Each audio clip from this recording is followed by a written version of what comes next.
India, Russia conclude negotiations for S-400 Triumf deal.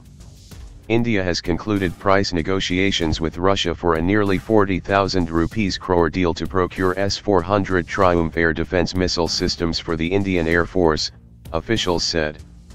They said the two countries are now trying to find a way out to evade the provisions of a US law that seeks to punish countries and entities engaged in transactions with the defense or intelligence establishment of Russia. The negotiations for the missile deal have been concluded.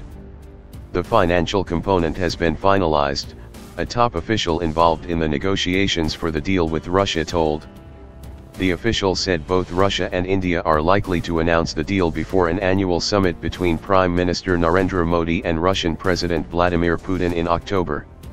Two other officials said both sides are now looking at ways to insulate the deal from the sanctions announced by the US against Russia under its Countering America's Adversaries Through Sanctions Act, CAATSA. The issue is understood to have figured during Modi's informal talks with Putin in Sochi last week. There has been mounting concerns in India over the US sanctions against Russian defense majors including Rosoboronexport, as billions of dollars of military purchases may be impacted because of the punitive measure.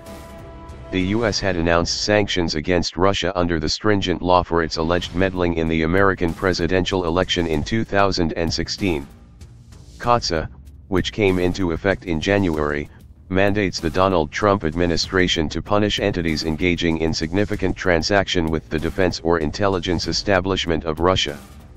U.S. Defense Secretary Jim Mattis last month appealed to the Congress to urgently provide India the national security waiver, saying imposing sanctions under CAATSA for the S-400 air defense missile deal would only hit the U.S. India wants to procure the long-range missile systems to tighten its air defense mechanism, particularly along the nearly 4,000 km long Sino-India border. In 2016, India and Russia had signed an agreement on the Triumf interceptor-based missile system which can destroy incoming hostile aircraft, missiles, and even drones at ranges of up to 400 kilometers. S-400 is known as Russia's most advanced long-range surface-to-air missile defense system.